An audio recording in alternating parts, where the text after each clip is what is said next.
29 minutes to go.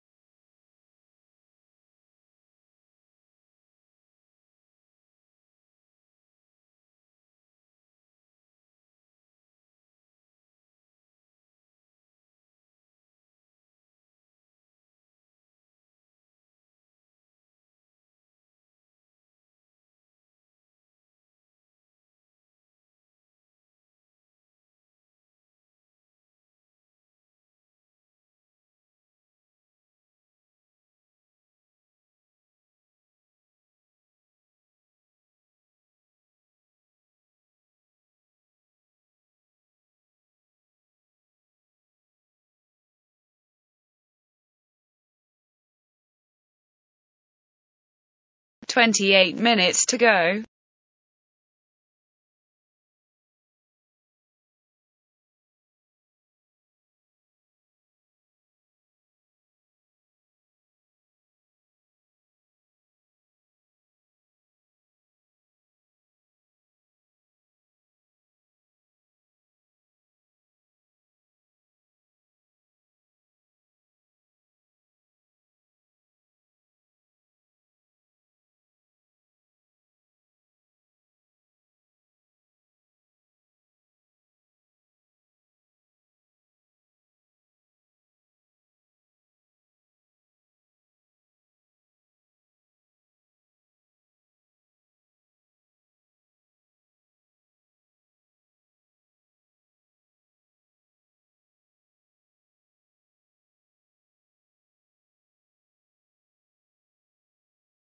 "27 minutes to go.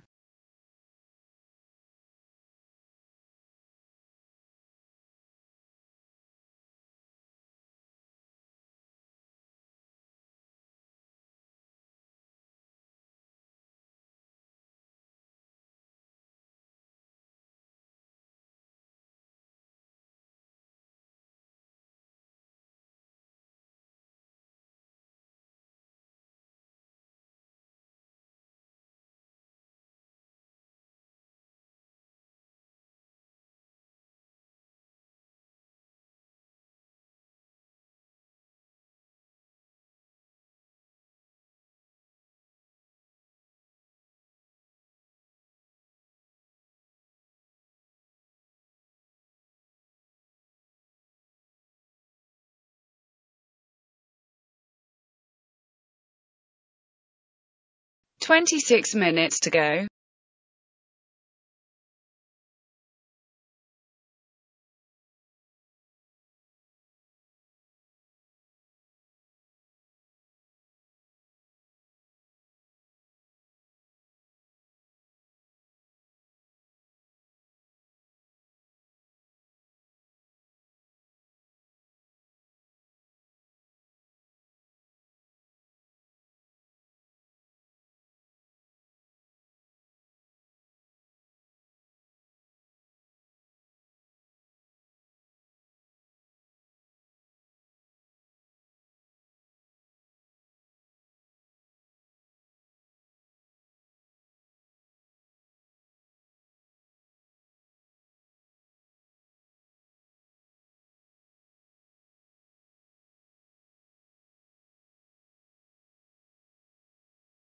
"25 minutes to go.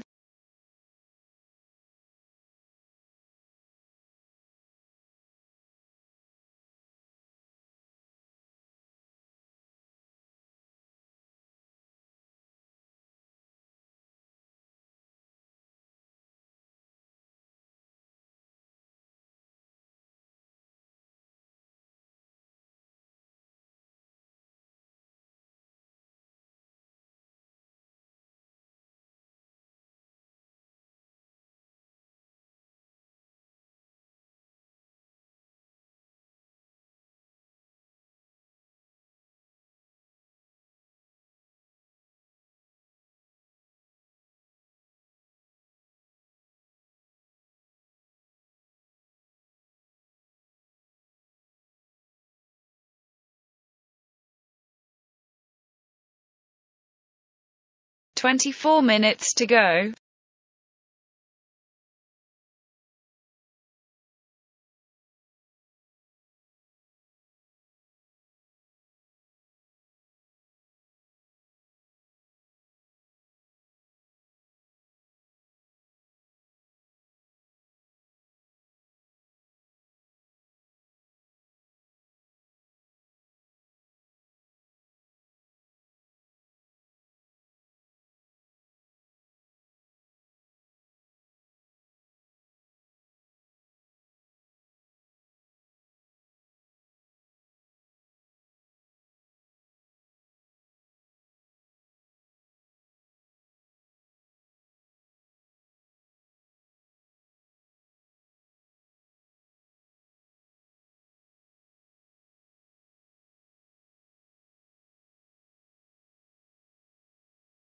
"23 minutes to go.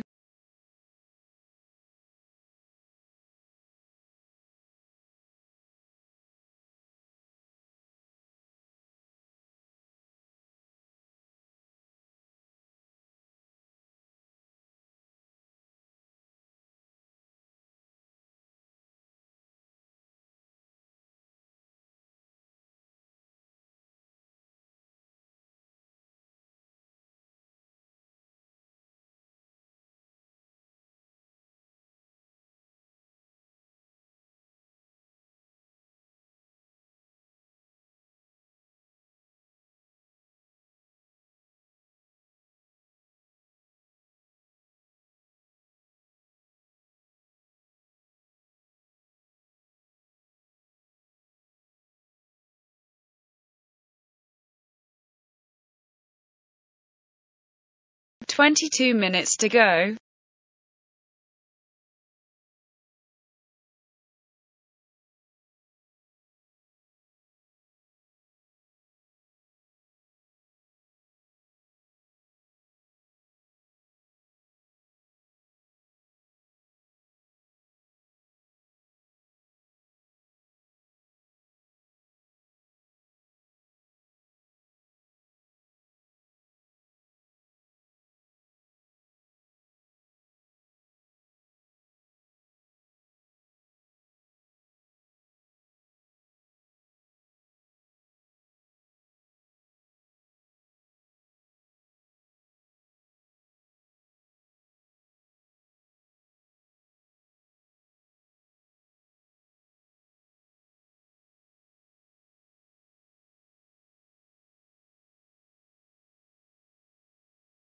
"21 minutes to go.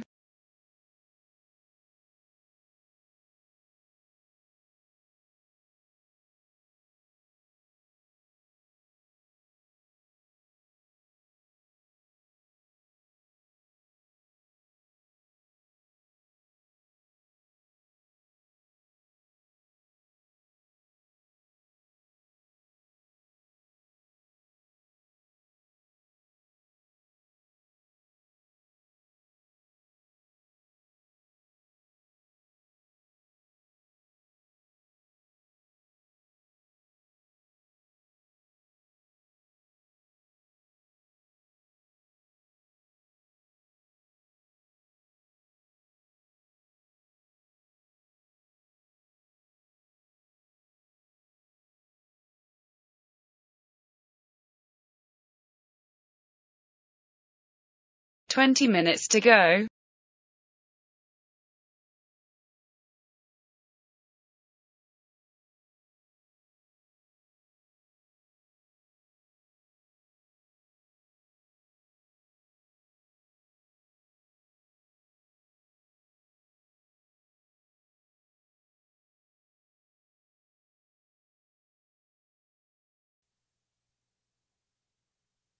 Anyone want to hear this lady talk anymore? Are you guys ready to go? I think we're ready to go.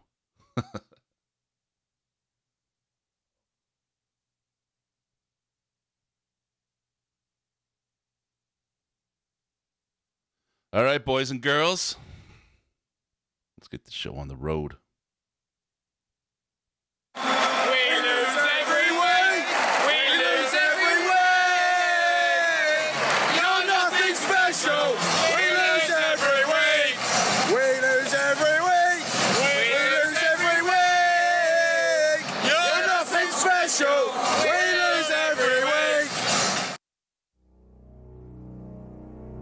First, let me begin by saying it's great to be a Detroit Lion. I believe the time is now. Not 2 years or 3 years from now, down the road somewhere, but right here, right now. He dives in for the touchdown. Did he get it? Yes, sir, he did. Touchdown, Detroit Lions. Matthew took it across, and the Lions have taken the lead with 12 seconds to go. There's one goal here, and one promise I made to Mrs. Ford is winning. If we can get one step better every day, that's putting this organization in the right direction. Matthews got it, gives to Abdullah right side, got a hole, Abdullah 20, Abdullah 10, shakes the man at the 8, and dances into the end zone. Touchdown, Detroit Lions. Lions fans, it's time for the podcast you've been waiting for.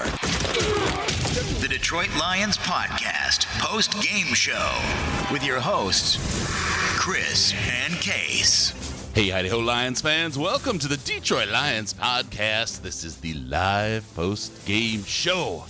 This is the official Detroit Lions Podcast for Reddit. Don't forget that. And, of course, we're the most plagiarized show in Detroit. I am your dashing host, Chris, and with me is my good friend and co-host, Case. Case, how you doing, my man? Chris, I just heard that the Detroit Lions have purchased us all some very nice Christmas presents, and I'll let you know what they are in a second. Oh, very, very nice. I'm opening mine as we speak. Yeah, I've got an open wound. But okay, well, hey, look, it's that thing. It's that time of year. It comes around this time every year, sometimes a little earlier, sometimes a little later. It's not Christmas I'm talking about. It's that elimination from playoff contention. We're going to talk about that.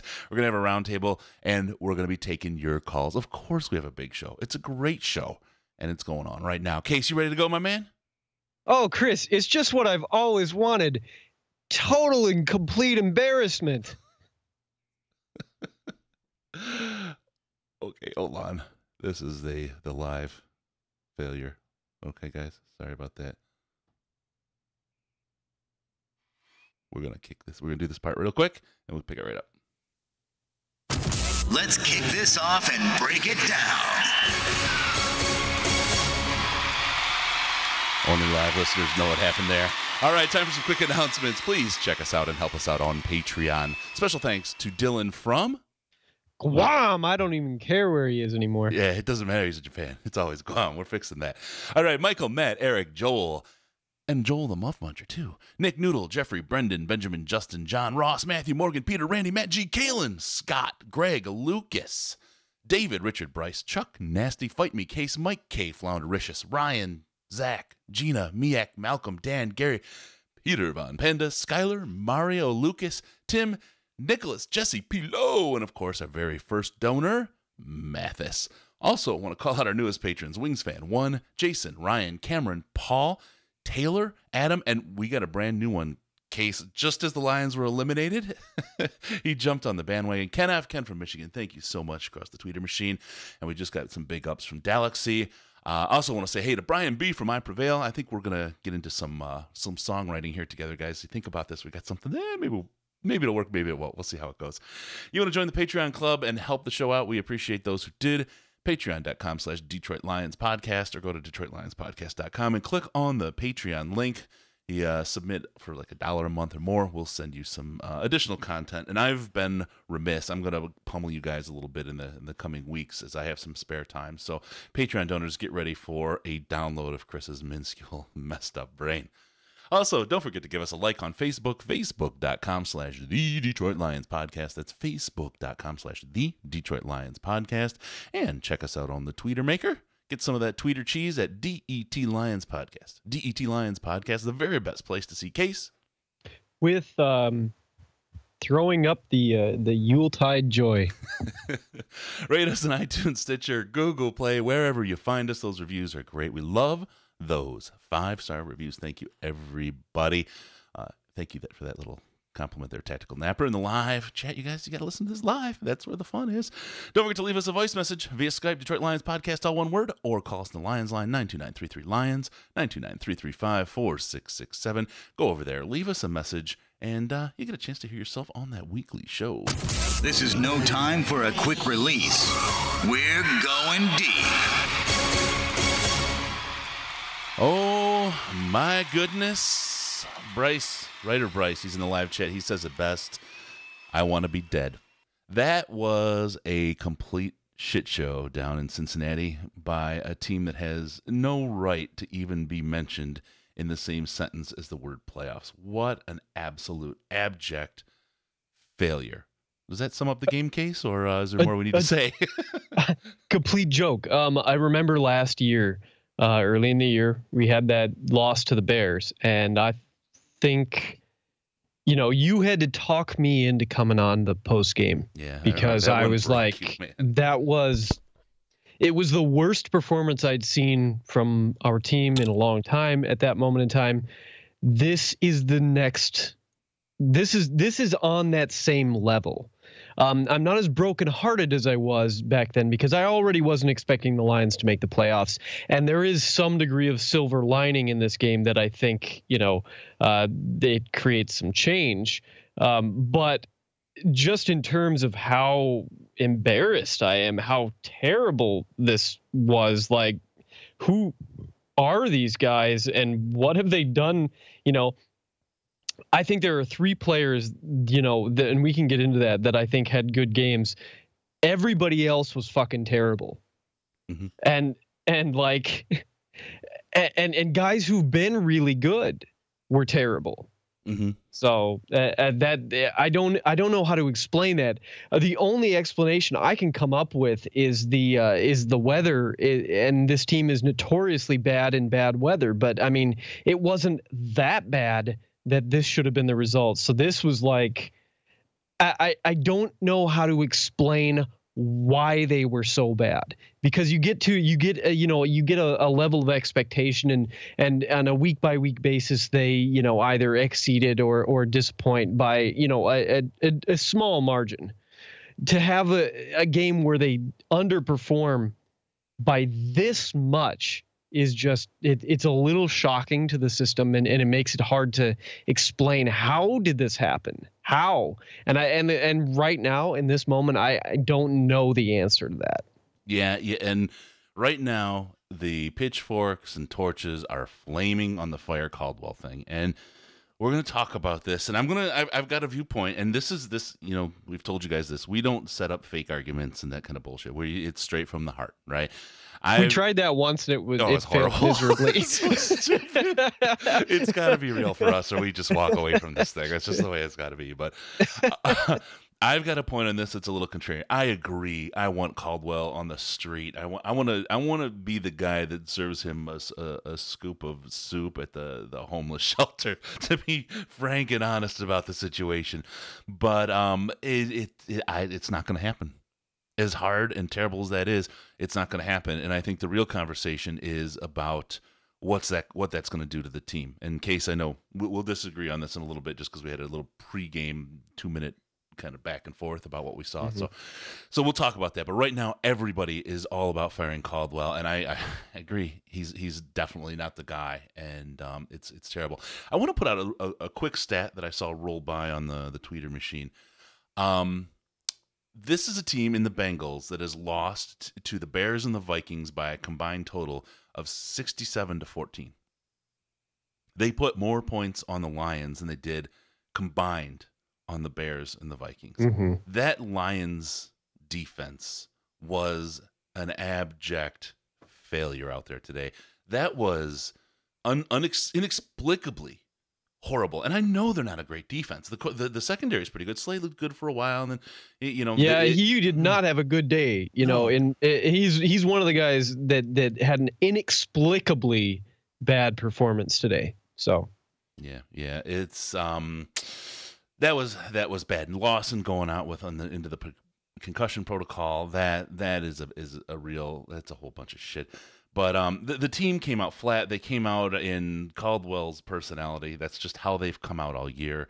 This is obviously, look, you can say it's a personnel thing, but I really feel like it's a coaching thing, right? You could say it's the makeup of the team to come out that way, but I just think this is Caldwell. You hear him every time in the post game, in the pre. Never get too high, never get too low, right? No, you can't be on Prozac. Never get prepared is apparently his motto. So yeah, that was just absolutely horrific. Let's talk really quick, Case, about the challenge. Do you think that was a challenge that he should have thrown? I mean, of course, now in hindsight, right? 2020, sure, throw it. What the heck? You got nothing to lose. You're gonna lose the game anyway, right? I mean, you can say that. But in the moment, what was your thoughts on throwing the challenge flag on that Tate catch?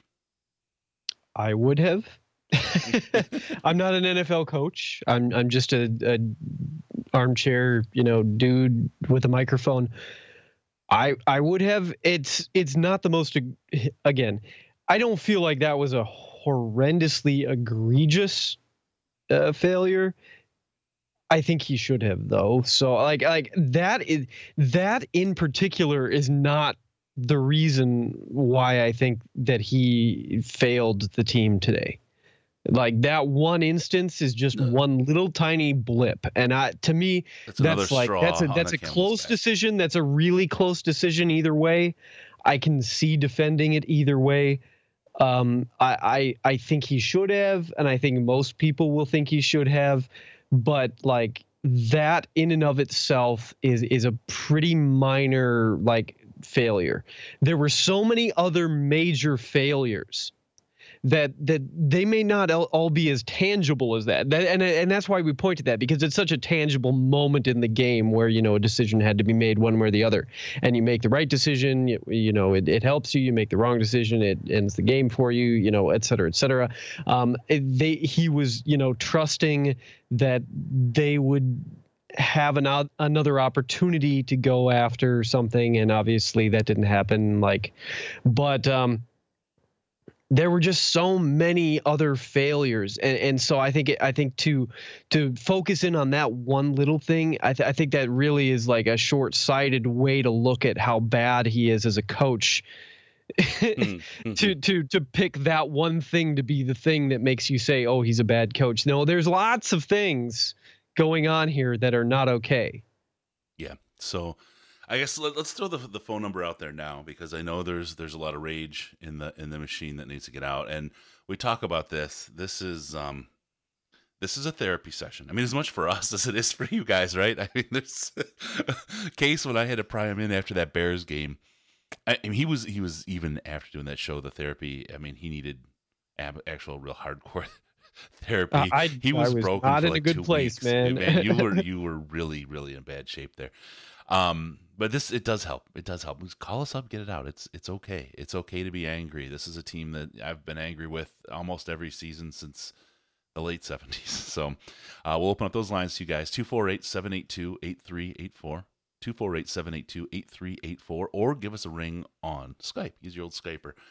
Detroit Lions Podcast, all one word, Detroit Lions Podcast. We'll take your calls, and we'll talk about it a little bit. We got a great point here if we want to talk about the coaching staff. Tactical Napper, that's a really sweet name, by the way. He says, put in the hot dog vendor from Brush to replace Caldwell. I'm not too down on that idea here on the last game this season. Let's start talking about coaches, Case, you and I, and we'll see where it goes and who wants to call in. Should we fire Caldwell? We'll start there. Yes.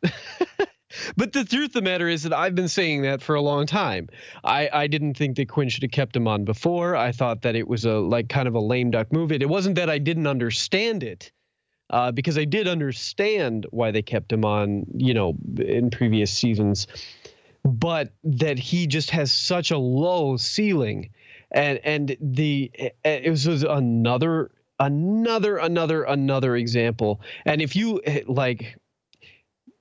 look at the Lions' schedule in the second half of the year, and I got optimistic, unfortunately, that we would be able to make something of the weak schedule we had, but now we've come out and lost several games that we should have won, in terms of where this team peaked, which was, the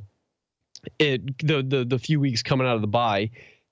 Even though I know we lost to the Steelers, that was still the beginning of their ascent to, their peak form this season. Well, they only lasted there for a few weeks, and since then they have come crashing down. And I don't get how players like Stafford were having that bad a game, like Matt Prater, having a terrible, kick. Like he's so money from those kicks, and that was probably the worst kick I've ever seen him make. And those inexplicable things. And I get that some of that is chance, and that some of that is just going to happen. But when you have that many of those things happening in one game, that's always going to be when I turn my focus on who is not mentally getting these guys in the right situation for this. And that is the coaches. And that is their job. And it is their job to, and as much as you want to point to Stafford being a leader, and I do, and I'm not going to, I am not going to like forget that he had this game. Like he needs to bounce back next week, and then he needs to come out strong next season, because this is not a good way to end a year. But at the same time, like there's the rung above him is still the guys who are really the ones responsible for the mental preparedness of the team, and that just abjectly failed. Yeah. All right, we got a caller. Hey, what's your name, caller? You get to weigh in before I do on the coaching situation. Hey, how you guys doing? Long time fan of your show. I go by CJ Truthsayer on Twitter. Hey, how you doing, CJ? So I'm listening. Hey, pretty good, man. I love your show, love your podcast. Thanks, man. Detroiter, I live in North Carolina now, so I have to kind of watch the games either in a bar or Sunday ticket or at a buddy's house. So I get that. It's good. It's good to get the after or the post game therapy. So I wanted to weigh in on the coaching situation. I listen to you guys every week, man, and I hear you say, fire Caldwell. Here's the thing. When it comes down to the numbers, just the pure numbers, Caldwell, he's a sound coach. Mm-hmm. And I know I'm going to get a lot of pushback with that. But if you're looking at this guy across the table and you're looking over his resume, he has a winning resume. So I'm understanding you guys want to fire this guy you're leading the charge to fire this guy over the intangibles. Mm-hmm. I mean, Stafford has to make the throw. Prater has to make the kick. This isn't high school. These guys are professionals. Prater didn't make that kick. That's shame on him. I don't think that's a get this guy mentally ready for the game type thing. So I don't disagree at all. But okay. But I will disagree. My thing is, but go ahead. Go ahead. I'll let you finish your thought. Sorry, okay. I didn't want to jump in on you like that. So no, it's fine. So here's my thing: we fire Caldwell for what? What are we looking for? So we're doing this science experiment of, hey, I want a coach who understands the game clock, and I want a coach who understands the offense and defense. And I mean, if this guy was out there, we would have hired him. And here's the second part of that: this year, there are so many coaches that are going to get fired. So the just the simple field of who's available is going to it's going to be a quagmire, man, an absolute quagmire. CJ, you're stealing my thunder, bro. That okay, is I'm sorry. Exactly. No, that's great. I'm glad you brought it up because it makes me feel good. I'm not alone. There's going to be anywhere from 11 to 13 coaching positions open in the NFL this offseason. You're talking almost half the league. And you're right. If even if that wasn't the case and we had never had Caldwell would be a guy that we're looking at with his record and his numbers right now. Right? We've talked about this before. Who do you replace him with? Well, now you're in competition, right? If you have, say it's 11, say it's the low number, 11 teams fighting for the available coaching staff that are out there this year. What's your chance? How good are you going to be at getting the best one? Are the Lions a good place to land? Probably. So who's the superstar? Who's the superstar you're going to hire this year that's going to be available that's better than Caldwell? Because he's going to be here for at least 3 years. If he does a bad job, it'll be 3 years and you'll be getting your next one. Stafford's career at that point, I mean, you can't count on him. Now you're looking for a coach and a fucking quarterback because he's only got a couple of years left after that point. This is it. This is the biggest fucking call this organization and this GM has had to make in a long, long time. That's why when I look at the competition out there for coaches and I look at the quality of who's out there this year, I don't fire Caldwell. And I don't, I have to look at the rules. I don't remember. I think I remember something. You can't go searching for a coach until you fire the one you got. But if you can, I'm out there recruiting. If I don't get Josh McDaniels, who I think will stay in New England after Belichick leaves because he wants that personnel decision-making authority. And you look at Matt Patricia even as a guy, I don't know. I don't know that those are your guys. Mike Vrabel, is he the guy? Will you get him this year? And if you do, aren't you kind of rolling the dice? I mean, any hire is rolling the dice, but you're taking a guy who really hasn't been coaching that long and throwing him in a head coaching position. Absolutely. Are you going to turn out to be the Rams and strike gold? It's not what the Lions typically do. I don't feel real good about that. I am absolutely 100% certain that Caldwell is not the coach that's going to take this team to the Super Bowl.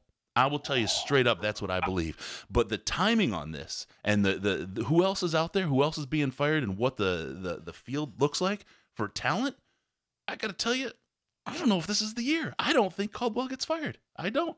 I think Quinn's going to keep him. I agree with you. Here's another thing to look at.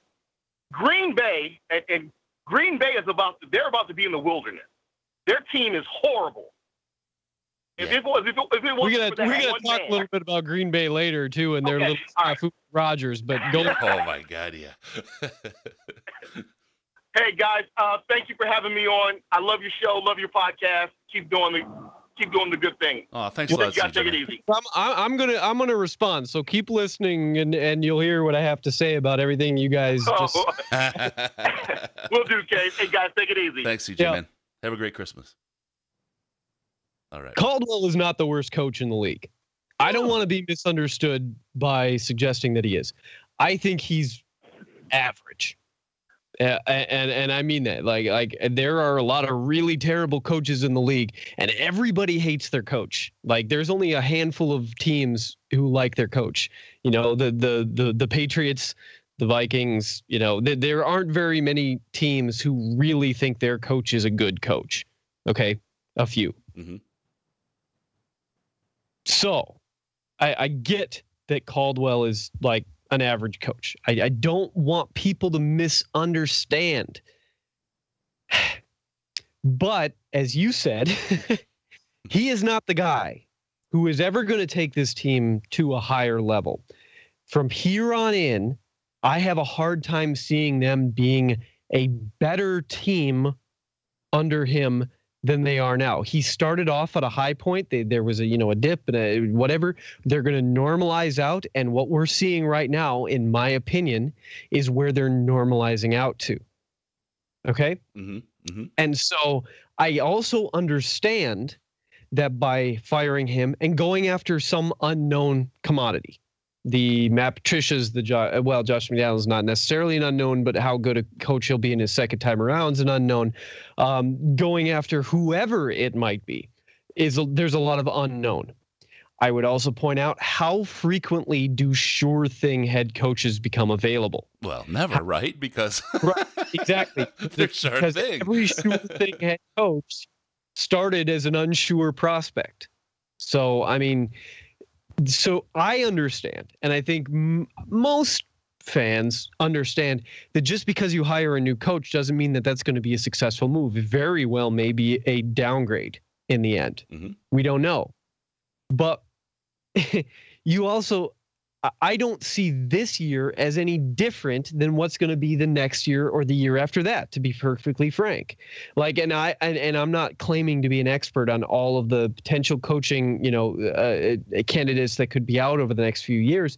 But I will say that there are a few guys that are coming out this year who I think are high ceiling coaching potential guys: McDaniels, Patricia, Vrabel, and several other that I've heard from other guys. Several other that I've heard from other people, and I'm not going to speak to them necessarily directly because they're not guys that I've personally done enough research on to have, But I think that, if you go after a high ceiling guy and miss out, then at least you swung at something. And I really just and don't get me wrong, I understand the value of consistency And I understand that like if you get a guy who you can try to build pieces around, but I have not felt that Caldwell or his staff or the entire coaching staff has done a good job whatsoever in developing talent, despite the fact that that was his reputation as a talent developer. That is not something that I see as a strong suit. And so to me, they can keep drafting players. I have no confidence whatsoever that those players are going to be guys that become, very, like significant role players. The number of players who are on this team right now who have become good or better since this coaching staff has come in is a very small number. You've got like Slay. Actually, one of the guys that I was going to talk about today, who had a really good game, Quandre Diggs. You could maybe make an argument for Ebron, but you're talking about a really slow development there, and that's not necessarily a feather I think you could stick in their hat. And there just are so many players and players who have regressed, players who are so it's like, to me, that Caldwell and this coaching staff, in terms of their ability to develop players, is not going to make this team any better going forward. And so this is the moment when you switch gears and you take that risk to go in a different direction. That's my opinion. I get that, like, and I don't feel like that's, I get where people are coming from with staying pat, because they think, well, this thing has gone well, or this thing has gone well, and I'm not going to argue with that. But there's so much that has gone negative that I think that you're at a position where if you keep him on, that stuff's just going to continue to get negative. That's all you got to say about it, boy. So, look, first off, I'm going to disagree with you on one point, and it's probably a minor point that's tangential. But you said you get that consistency is important. I don't think consistency is important at all in this case with Caldwell. That's not the reason that I would keep Caldwell. It's not even on the list of reasons I'd keep him, because the consistency we get out of him is consistently unable to win clutch games. Consistently unable to, oh yeah, the comebacks are fun. The comebacks are a riot. It's a great meme. How many of those have we had this year? But even with them, it's really never against the team that we should beat, right? It's always close. Oh, that 10-second runoff. Oh, the Vikings beat us at home. Well, we beat them on the road. Whatever. It's always just the comebacks are fun and exciting and yay. But it's never in a clutch game. It's never in a big game. Every time we get in a game like this game here, people start talking. And I started saying, anyone feeling it? Anyone feeling that old Lions tingle down low as the game's going on? And it every time we get a game we need to win. This is against the Cincinnati fucking Bengals. Look, they've got good talent, but they're a shitty team. And we should have beat them today. And it was a very important game for us to beat them. And we sucked. When we played Minnesota earlier this year, we were poised to beat them. We sucked. Every time, the Bears game last year, every time we have a clutch game that's key to a playoff run or to winning a division or doing anything.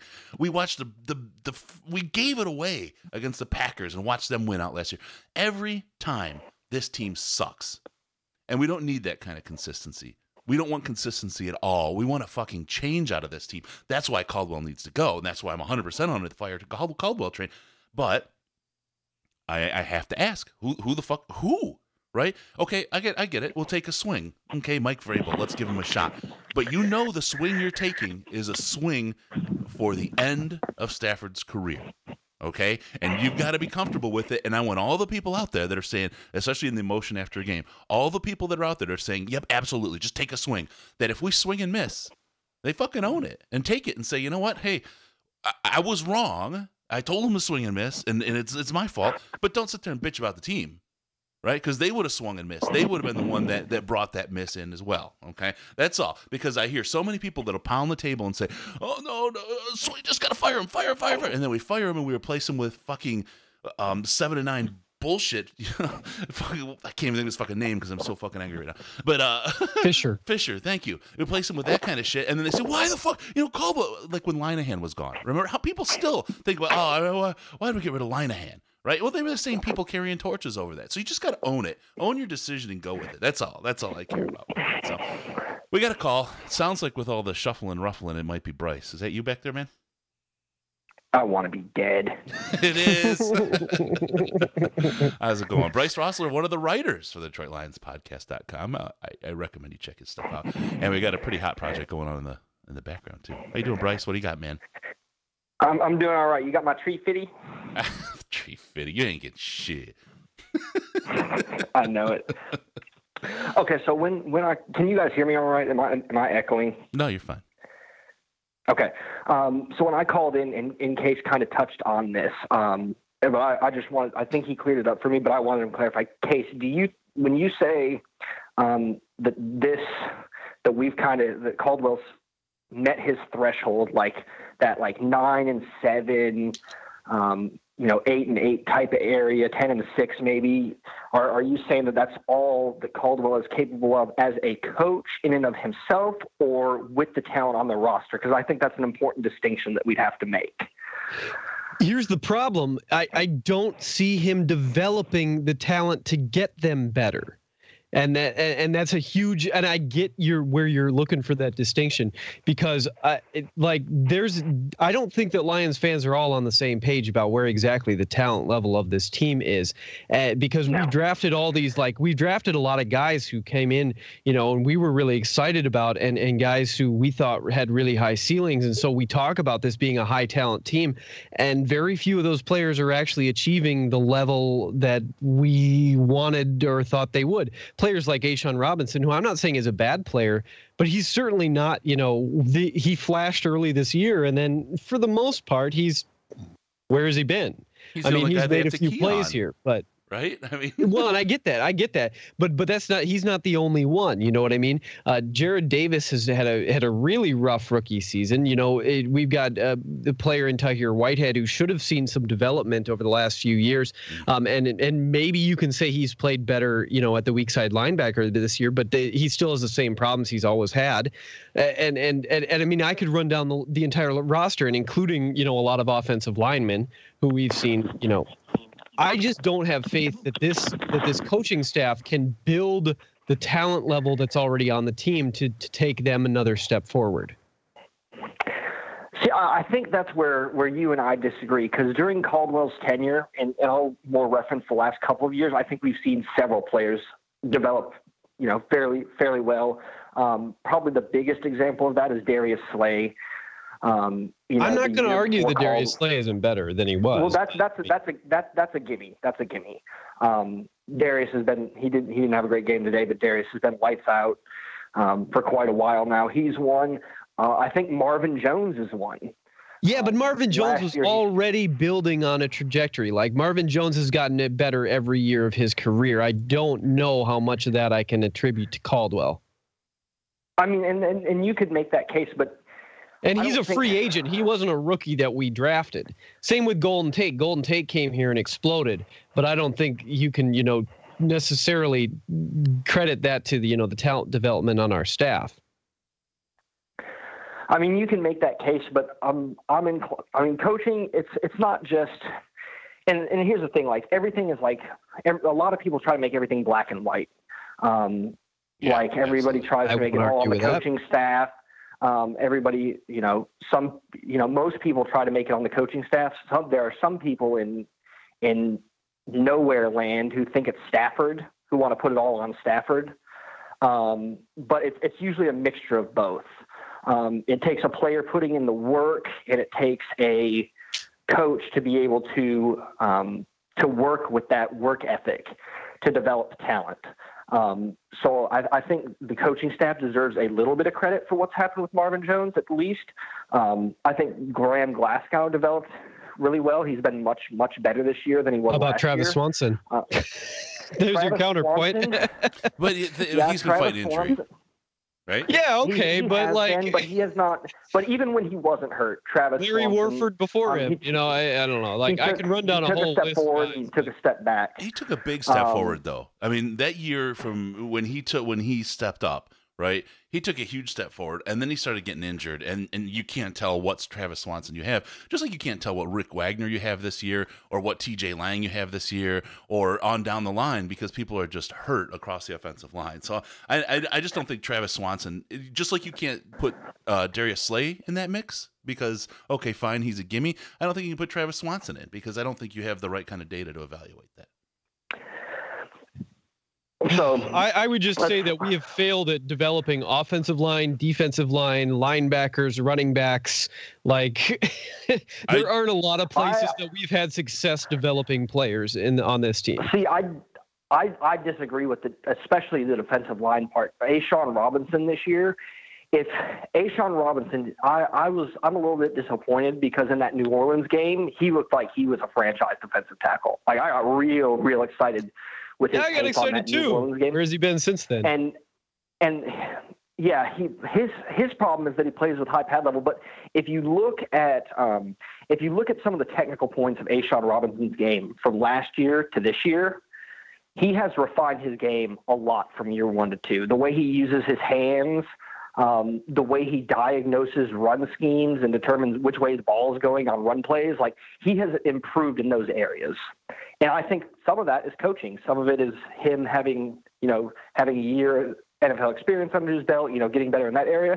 But some of that is coaching. I think Coach Chris Kasurik has done a fantastic job with the defensive line in his Lions tenure. Ansah did really well in 2015. I don't think he's been healthy since then. So that's a little bit of a tricky. He's actually one of my players that I think had a really good game today. But like he did have a really good game, but he beat up on Croft, who's a tight end, for one of those sacks, and then Clint Bowling. I mean that was still a nice play, but I mean I think everybody can agree he's not been the same for whatever reason. Kasurik got a great year out of hire last year. Anthony Zettel's been probably outperforming his talent. I think the Lions do a good job. He was early in the year. I haven't seen Anthony Zettel do anything in the second half of the season. I think, look, if you're a team that's scheming against the Lions defensive line, who are you keying on? Where's the big talent? It isn't Ziggy Ansah, right? It isn't Anthony Zettel. He's average at best, right? You lost Haloti Ngata. You really, I mean, you remember when we had Ndamukong Suh and there was games and seasons when people were out and hurt, when all they did is double Ndamukong. And it was like, okay, well, that's what his role is going to be. He can't get through. He can't break through that because he's constantly doubled. But that leaves our other guys open, right? Well, they're doing that to A'Shawn, and you have really very, very low talent on the defensive line otherwise. Ziggy can't play because he's hurt, and the rest of the guys are messed up. But once Haloti was gone, that jacked up the entire line. Zettel played great early. Why? Because they couldn't just easily key on him with the one real threat out of the way. It becomes a lot easier to clean up the rest of the junk that's out there. Yeah, and that there's definitely some truth to that. But my point being, and you've seen it with Nevin Lawson. Quandre Diggs has had a great year, so I don't think. And Stafford I really am happy with Quandre Diggs right now. I'm really happy with that. I'm surprised, but I am. But my point is this: like there are a number, and I could keep going, but I think there are a number of players who have improved since Caldwell's been here. So I don't think talent development is a problem. I think here's where I stand on Caldwell. Caldwell is not a great coach, and I don't think anybody's debating that. But I think Caldwell is a coach that you're not going to win because of or lose in spite of. You're going to win with him. So I think Caldwell can get the talent on your roster to where it needs to go. But Caldwell is not the type of coach that is going to he's not going to make chicken salad out of chicken shit. But it's going to be on white bread when he serves it no matter what. But I think the Lions are worse this year than they were last year. Yep. The offensive line is worse. If you want to look at the advanced stats, their power success rate, like third and short, things like that, has halved since last year, and they were 31st last year. They've allowed the most sacks. The offensive line being beat up has something to do with that. But you look at who did the Lions add this offseason who's the best addition the Lions made this offseason? I mean, I don't know. Question. I honestly have no idea. I would say it's Jamal Agnew. Yeah, actually, I think you're probably right. When your best off-season addition is a day 3 backup cornerback and punt return team, that says a lot about your offseason. Now, I'm not saying that Quinn did a bad job. You know, a lot of people rag on him for not adding defensive line, but I think he expected Ziggy back healthy. He expected to have Hyder. He expected to have Haloti. I get that. And he added some nice depth pieces. You know, Keem Spence and Cornelius Washington are 2 players that I like in certain roles. So I'm not going to knock Quinn for that. But the talent that Rick Wagner's been hurt. TJ Lang's been really hurt all year. He's been banged up. They didn't have Decker. Jared Davis, I've talked about his struggles at length. Really hoping he gets it. I'm not going to close the book on him yet. I don't think he's closed the book on any of these guys yet.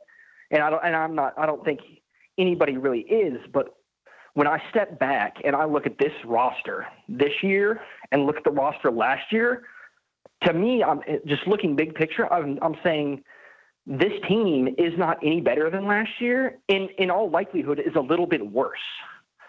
So to me, and everybody, there were some people that were on the, fire Caldwell wagon, earlier than this season. But to me, to look at his body of work this season, 8-8, 9-7, or, depending on what happens with the Packers game next week, even though it's irrelevant. I think looking at the whole body of work, just the season, just results-based work, I think Caldwell's done an okay job with the team. So, and it goes back to what you guys were saying. Like, do you fire him and take a gamble? There are some very good head coaching candidates out there. Matt LaFleur, the Rams offensive coordinator, is a good one. Phipp, the quarterback coach, and Philly's a good one. But like Chris said, this is a limited pool of talent you're going to be drawing from, and it's always a risk. Now that said, the opportunity for an offensive-minded coach to come and work with Matthew Stafford is a very, very appealing. I don't think that's a very difficult sell at all, but the question is, do you want to roll the dice on it? So, or does Quinn trust himself to add the talent and then add talent, have the pieces that he's added so far get healthy or develop further or whatever, and then come in next year with a healthier roster, a more talented roster, and see if Caldwell can't do 10-6, 11-5, and do something in the playoffs. So I personally would give Caldwell one more year. Right now, I'm at a point where whether you keep Caldwell or not, best case scenario, you're 2 years away from a good playoff run. Right? I mean, that's the best case scenario. And the thinking is, I'm tainted a little bit from our last coaching kind of search when we hired Caldwell, because there was I think 4 teams going for head coaches that offseason. And Caldwell was a safe None of them ended up being very good. No. But Caldwell was a safe improvement. Wiz was a safe improvement at that time over where we were. The common thinking at that time was you don't have the foresight, right, of future knowledge. So you put yourself back in that time. They were safe upgrades from where we are, and that may be I have to open the minute. That may be clouding my judgment right now, because I don't see any safe upgrades from Caldwell, right? But the thing is, and like I said, when you take this swing, you're taking a swing on the rest of Stafford's career. And the thing, I think the real conversation about firing Caldwell is this person going to be the guy that's going to elevate the team for the rest of Stafford's career, to get Stafford and the team to the point where they can win a Super Bowl? Or is, in the case of keeping Caldwell, is that institutional rot? Caldwell being there, you see where Tate was. Tate's wife is tweeting mean things about him not getting the ball. It's really shots at Caldwell, but not naming Caldwell by name. That there's some, he's lost part of the locker room, at least some of the players in that locker room. Is keeping him around the death knell. It's like, and this is it for Quinn, right? We look at it. I say you got to fire Jim Bob Cooter. His offense is just not working for this team. His 1st and 10, run it up the middle, run it slightly left the middle. It's got to go. This he game, didn't learn it real all. quick. That was another weird thing about this game. This game looked offensively like a game from the first 6 games of the year, as opposed to what we've seen recently. We saw an in evolution. terms of the play calling. When the seat got hot, the team evolved.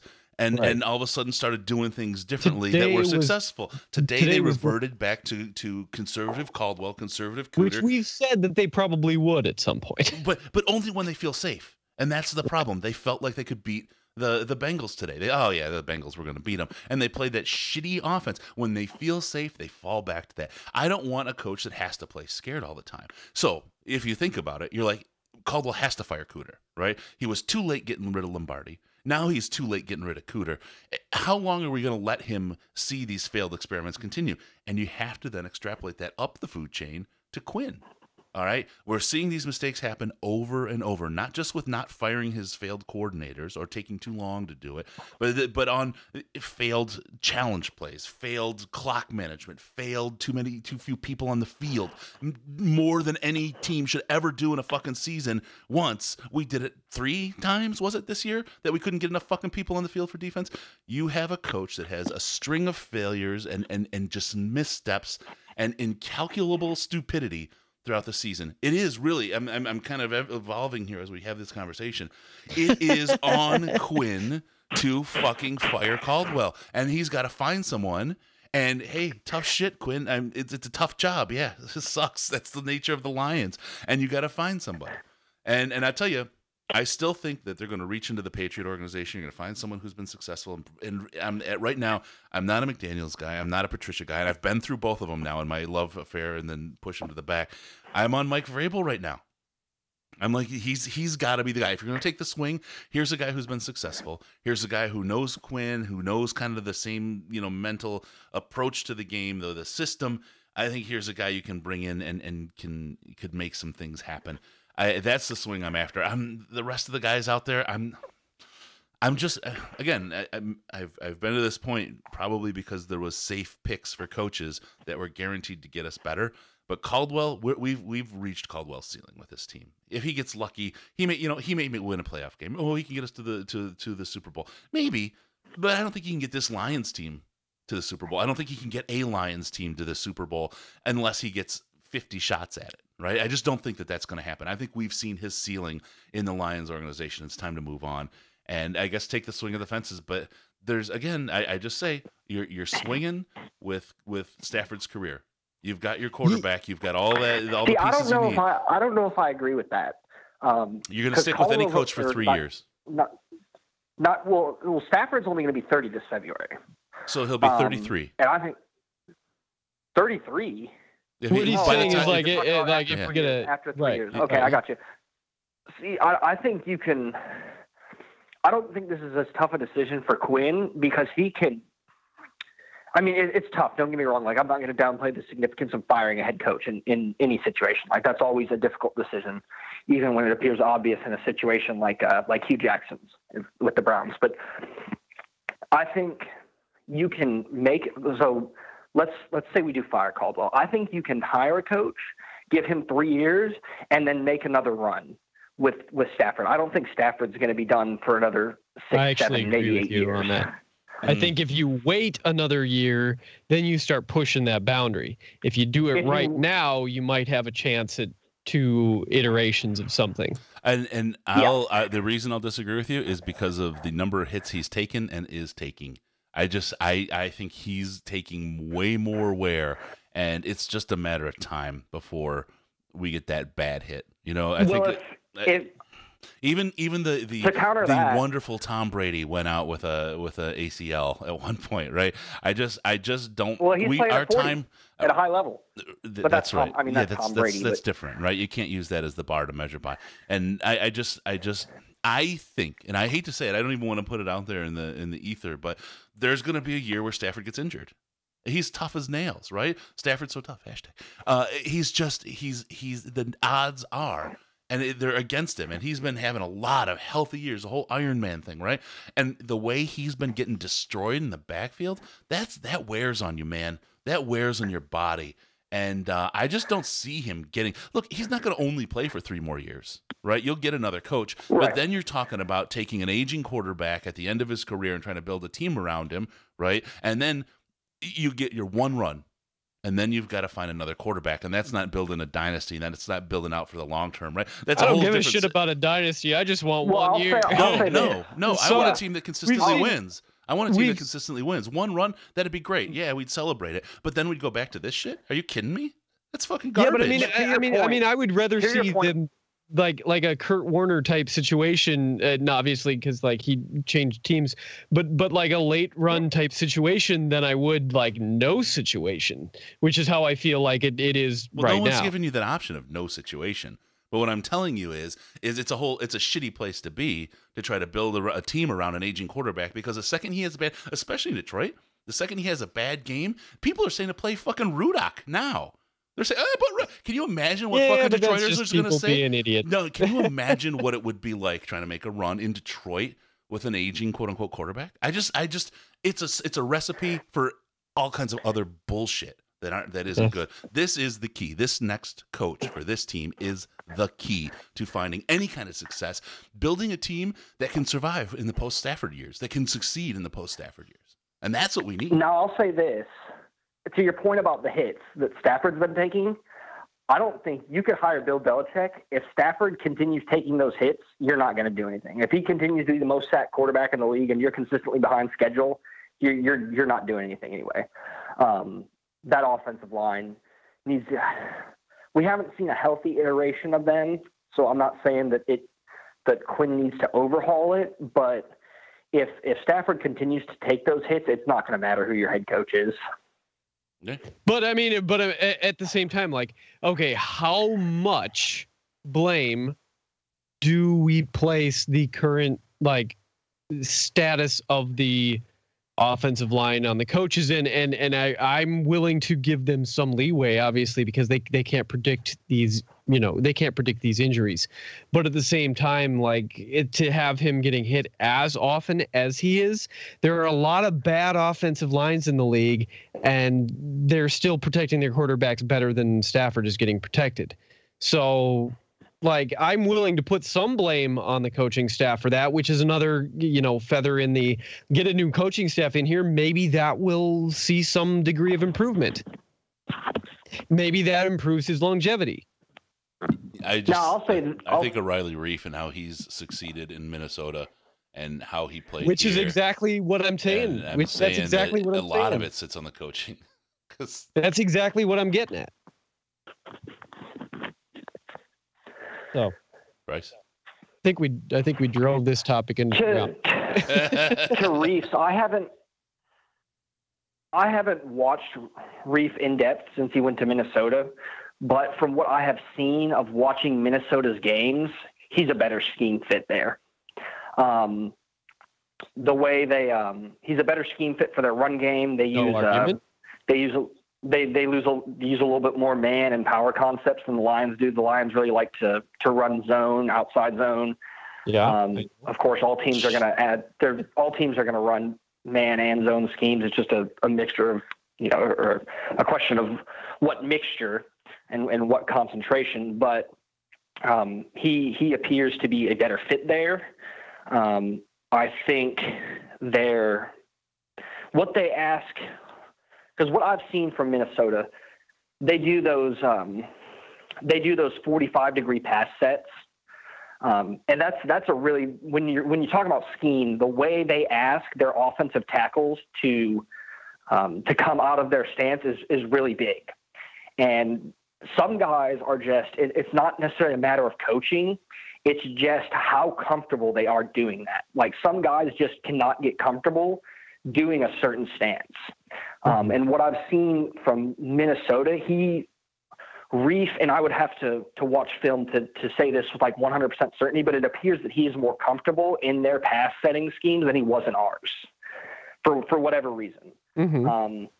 And another thing, Warford has looked good in New Orleans for stretches, but I've been told that he's a little bit inconsistent there too. But Warford's, New Orleans is another team that uses a lot of that, those man concepts and run blocking, and Warford's more suited for that. than he is for the Lions. So I think scheme's a part of it. But when it comes to pass protection, they've just been getting beat. And that may be scheme or coaching to an extent, but at the end of the day, you need your hog mollies to protect the quarterback. And I think it'll be better next year because I suspect that, especially at this point in the year, that nobody's really healthy. And starting Don Barclay, Corey Robinson and Joe Dahl is not ideal, but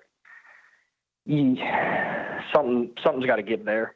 All right. Hey, you Bryce, can't keep letting Stafford get sacked. We gotta roll on. We're gonna step into a couple more topics. Got a couple things we have to talk about still.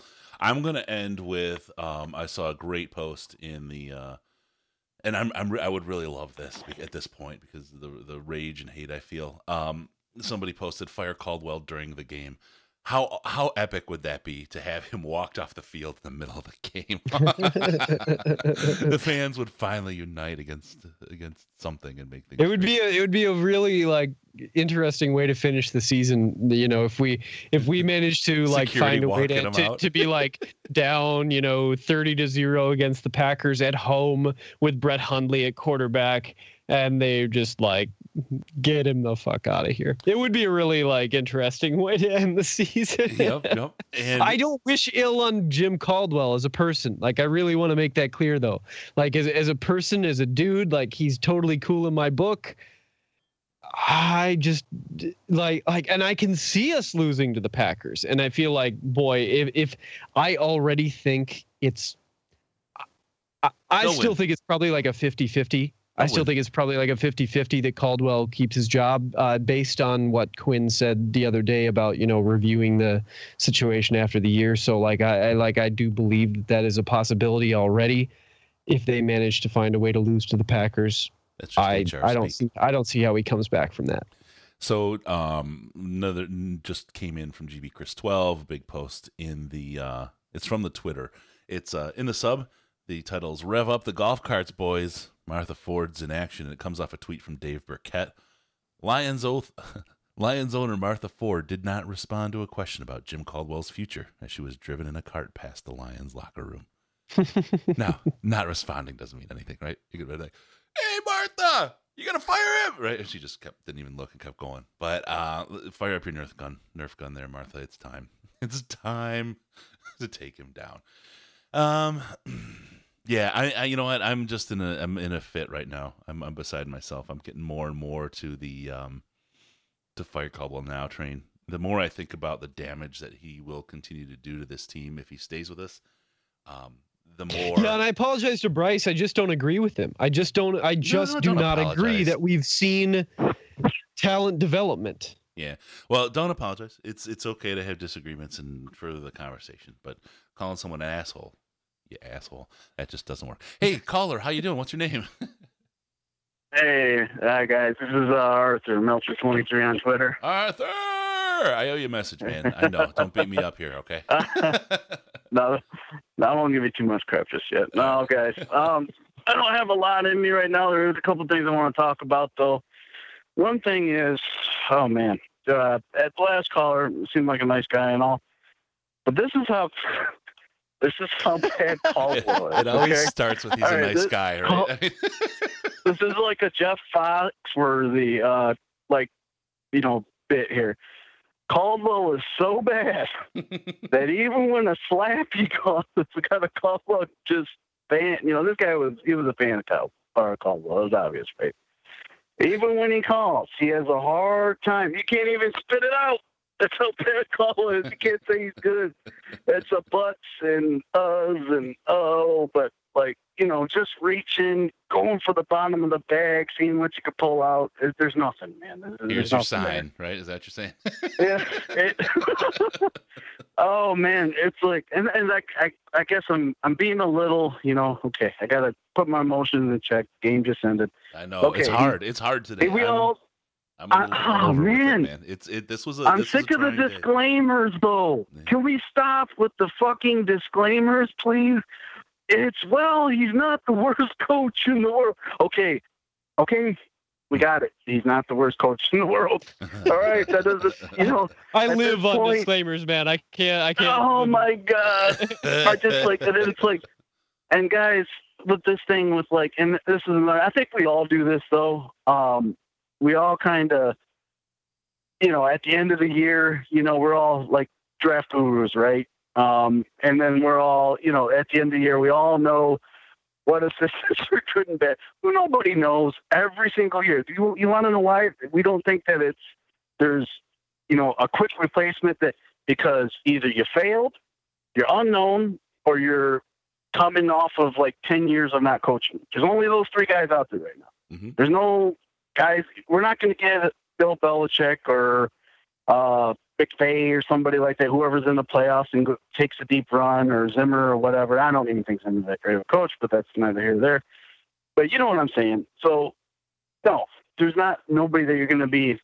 Even McDaniels, I kind of like the guy. I think he needs another shot. I think he was just young, really cocky. McDaniels loves him some McDaniels, Right. Oh, and I think he got in his way. He sits there and says, I'll have some McDaniels for dinner. With the side of McDaniels, a little bit of Josh, but a big cup of Josh. I'm thinking that it's not. And then just we got all these phrases and cliches, change for sake of change. No, it's not a change for the sake of change.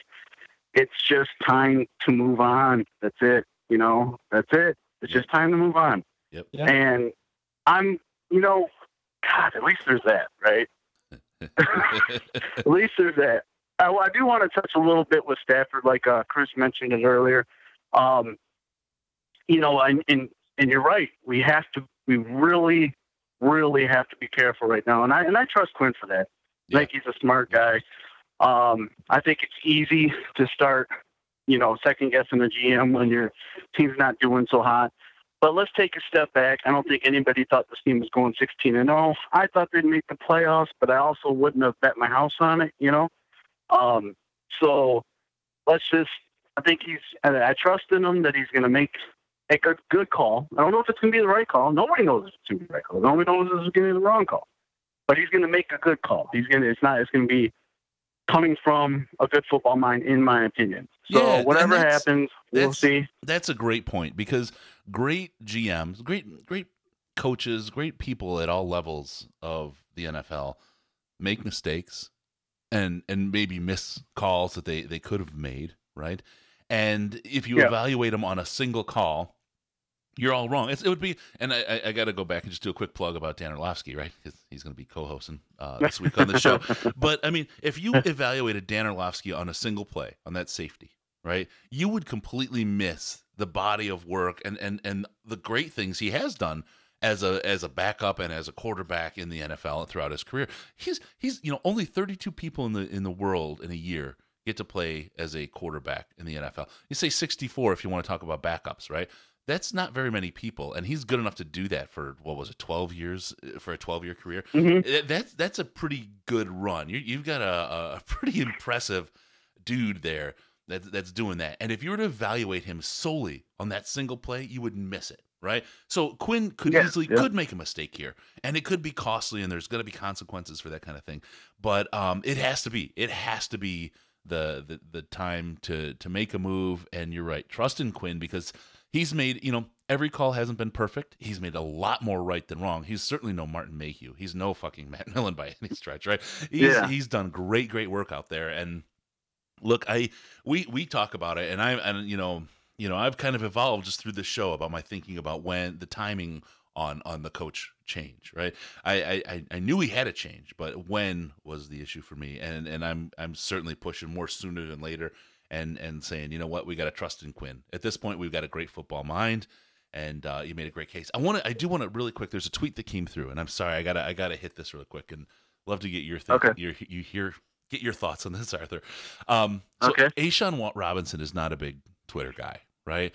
Effectively, the last time he actually tweeted was October 29th. He had a couple tweets about cleats. Yeah, no, I follow him. Yeah, cleats for charity and stuff, and he's retweeted some guys. But he hasn't effectively tweeted something from himself since October 29th. And just about 12 minutes ago, as we record this, he tweeted, "Fuck!" exclamation point. And that's it? Yep. Or is there something else coming? No, that was it. That was it. I love this guy, right? I mean, you can tell he's angry. You can tell he's a guy that's quiet. He doesn't put himself out there. No, he just looks that way, Chris. That guy could be on cloud nine, and you'd be like, "Oh, I'm not fucking with that guy." But he is right. He's like a stone exterior, right? And he's he's one of those guys that you just you can't read. You don't hear anything from him. I think that's pretty telling for a guy who doesn't wear his emotions on his sleeve or doesn't really even speak out, right? To see him come out with a tweet like that, I think that's a bigger deal than anything else. And you know what, Chris, that kind of brings me, and I'll kind of come back. I want to come back on the coaching thing, but just real quick. Now, these guys, as upset we are, obviously they're upset. Blah, blah, blah. Well, I just think that we see it, right? And we're sitting here, we're saying, okay, well, and then you go back to the argument of, the consistency and, not changing coaching staffs because it's, but we know what we have, okay? It's not changed really. It's really how many times do we got to watch? It's like watching them, I love this team, man. And I'm going to watch them no matter what, even when it's difficult. But man, is it just not like, so, if I'm just a dude, right? I'm just a fan. I'm a pretty knowledgeable fan, I believe, but I'm just a guy, if I know what the hell's going on, imagine what these guys, these coordinators that get paid millions of dollars, they know what the hell's going on with this team. It's like we've seen it, we've seen it time and time again, and it's just, I don't know. These guys, I think, especially with a few weeks ago with the Tate and the Quinn quotes, I think these guys, they know that this coaching staff is, they're not they're no McVays, and I know it's easy to everybody keeps saying McVay and Shanahan. But it's true, man. They're just they don't have it, Well, and let's not forget the players went to bat for this coaching staff. Yeah. Last year they went to bat, and I don't know that they want to. I don't know that they want to eat that crow either. So it's part of the deal, right? They have to face Martha Ford and say, maybe the players' coach wasn't our guy, but yeah. All right. Well, like this right now, guys. Just last thing I want to say here is just as far as what happened, last year with this coaching staff, it's just once we move on, we don't know, whatever comes about, we just got to move on, man. I'm just that's where I'm at this point. So I appreciate the time, guys. Yeah, no, thanks a lot, Arthur. And I'll get with you here. Give me another day or two, probably 26th, 27th. I'll get back with you. All right, buddy. All right. Take care, guys. Have Merry Christmas. Yeah, you too. Have a good one. Radio for one right there. All right. Hey, so Case, there's one more point I want to talk about before we close it out. The show for me was an evolution of thinking. So I already feel better. It was a little therapeutic. But let's talk about something, because this is breaking news today, and I think it's important, and we'll talk maybe a little more with on Tuesday. And I know you're tied up and can't make it, so that kind of sucks. But I'd like to get your thoughts on what we know now. Rumor is that the Packers may have an accounting error on how they handled the injured reserve designation for Aaron Rodgers, and that the rules say that Rodgers has to be released. Am I getting this right? Is this really possible? Well, and the truth of the matter is, I'm sure we'll find out a lot more about this probably before the show comes out Wednesday. There'll be more information here. Chances are that they'll just end up being fined or something. I think, probably the best case scenario we can hope for is that the Packers might be docked a draft pick or something like that. But the situation was Aaron Rodgers came off IR, played a game, he may or may not have actually re-injured his collarbone. Whether or not he actually re-injured it is, actually irrelevant, because to go back for the same player to go back onto IR, they have to have a different injury designation. If they go back onto IR with the same injury they got brought off of IR on, which is what happened here, technically they have to be released at the end of the year. Or excuse me, they have to be released when they are deemed healthy, which I mean, the Packers could, decide when to decide that he's, healthy in the off season. But I mean, what that would theoretically do, because I mean, assuming they wouldn't do it, prior to the end of the season, it's not like he'd hit the waivers, which was in the initial thought. Well, like, what if they had to release him right now? He'd hit the waivers and he'd end up on the Browns, which would be crazy. But no, what'll happen is that they won't designate that he's healthy enough to return until sometime in the offseason, which would make him a free agent, which should mean that the Packers could, re-sign him, although there would be like $17 million in dead cap space. But my guess is that the NFL is just going to say, well, you guys fucked up and fine them either a monetary amount or slap them on the wrist with a low draft pick or something like that. But it's up in the air enough at this moment that who knows what exactly is going to happen. So it is definitely something that we should all be paying attention to as it unfolds over the next week or two to see, what kind of information comes out from the league, because the league, I don't believe, has made a statement on it at all at this point, at least not to my knowledge at this moment in time. They may have today. I don't know. But it'll be very interesting to see what the league has to say about the situation, because that's when we'll get an indication of exactly what's going to go down. There's going to be a whole bunch of lawyers pouring through the rules and the bylaws over Christmas this year.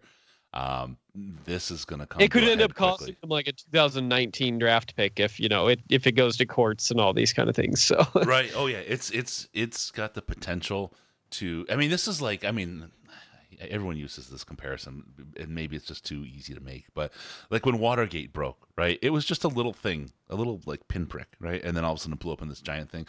I think we just saw the pinprick on this thing. I think this is going to blow up huge because there are a lot of teams in the NFL that would love to see Aaron Rodgers hit the market.